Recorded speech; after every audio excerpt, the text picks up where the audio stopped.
আচ্ছা কোনছে আল্লাহ বড় না মানুষ বড়? ধরো গাদা, তুই কার হাতে কার জোড়া দেশ? কোড়ায় আল্লাহ আর কোড়ায় মানুষ। যেটা কবার কইছে ওইটা কন। আল্লাহ বড় না মানুষ বড়? আল্লাহ তো বড়। আল্লাহ বড়, তাহলে আল্লাহর কথা না হইনা মানুষের কথা শুনেন কে? কি কইতাছস? কি আর আল্লাহর কথা মানে না মানুষের কথা মানে? হ্যাঁ, কি আর মানুষের কথা শুনেন তাই না?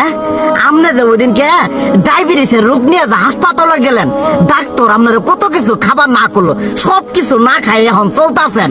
তাহলে আল্লাহ যে আপনারে কইছে যে হারাম খাবার না, সুদ খাবার না, কই আপনি তো কাম কাজ বাদ দিয়ে এলাকার মধ্যে টাকা পয়সা না গায়ে খালি ওইলে দিয়েই খান, নিজেরা টেও হালাল ভাবে কামাই করেন না, ওই সুদও তো না কয়টা টিয়া করে লাভ আহে ওইলে দিয়ে দিয়ে চলেন আর পেটা বড় বানাইছেন। শুনেন একটা কথা কই, হারামের কোনোদিন আরাম নাই।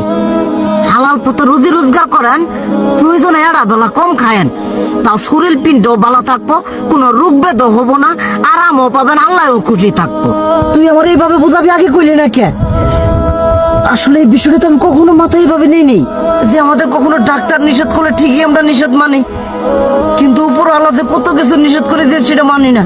আর এই যে হারাম পথে টিয়া পয়সা কামাই করতেছেন, শরীরের মধ্যে দুনিয়া রোগ বেত হয়েছে, দেখা যাইতেছে যা টিয়া হারাম পথে কামাই করতেছেন তার তো বেশি টিয়া মনে করেন জ্বলে যাইতেছে গা বেশি। আজকের পর থেকে আমি আর এই হারাম সুদ খামো না, আমি হালাল পথে চলবো, হালাল টাকা পয়সা ইনকাম করবো। এতে করে যদি একবেলা কমও খাইতে হয় তবুও খামো, তবু আমি আর এই হারাম পথে চলবো না। আচ্ছা ঠিক আছে।